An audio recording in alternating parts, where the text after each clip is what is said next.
আছেন। আজ আমি করে নিচ্ছি পরোটা দিয়ে খাওয়ার জন্য মুগ ডাল ভুনা। তাই আমি কড়াইয়ের মধ্যে তেল এবং পেঁয়াজ দিয়ে দিয়েছি। এখন আমি এগুলো আস্তে আস্তে নেড়ে নিব। দিয়ে দিচ্ছি টমেটোগুলো, কয়েকটি কাঁচামরিচ কেটে রেখেছিলাম, কাঁচামরিচগুলোও দিয়ে দিচ্ছি। ভালো করে একটু নেড়ে নিব। আজকে সকালের নাস্তার জন্য এই মুগ ডাল ভুনা করছি আর পরোটা বানিয়ে নিচ্ছি।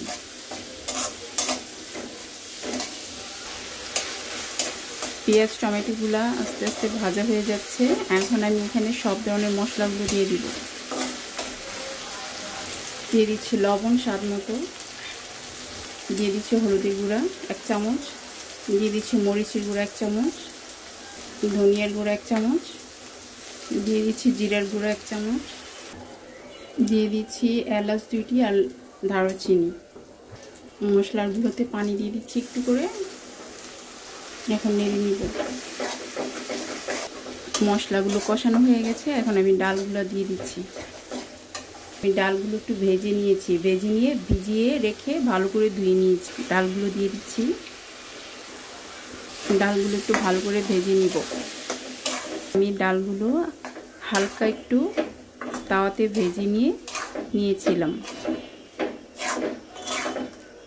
ভেজে নেওয়ার পর কালারটা একটু লালচে লালচে হয়েছে। তারপরে আমি পানিতে ভিজিয়ে দিয়েছি।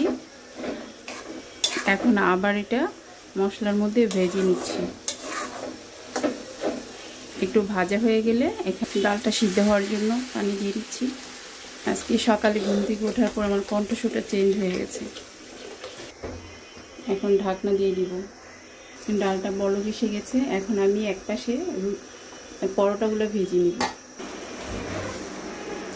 আমি পরোটাগুলো আগে থেকে বানিয়ে ছেঁকে ফ্রিজে রেখে দিয়েছিলাম।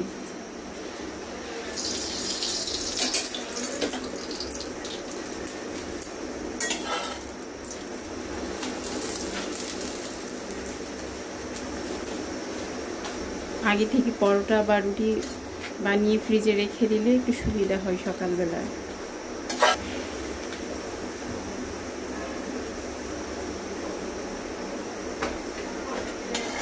একটা ভাজা হয়ে গেছে।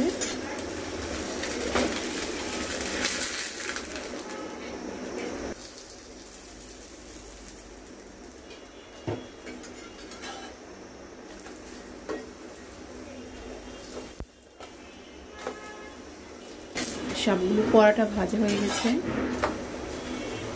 পরোটাগুলো ভাজা হয়ে গেছে। ডালটা হয়ে গেছে। দিয়ে দিয়েছি কয়টা ধনে পাতা।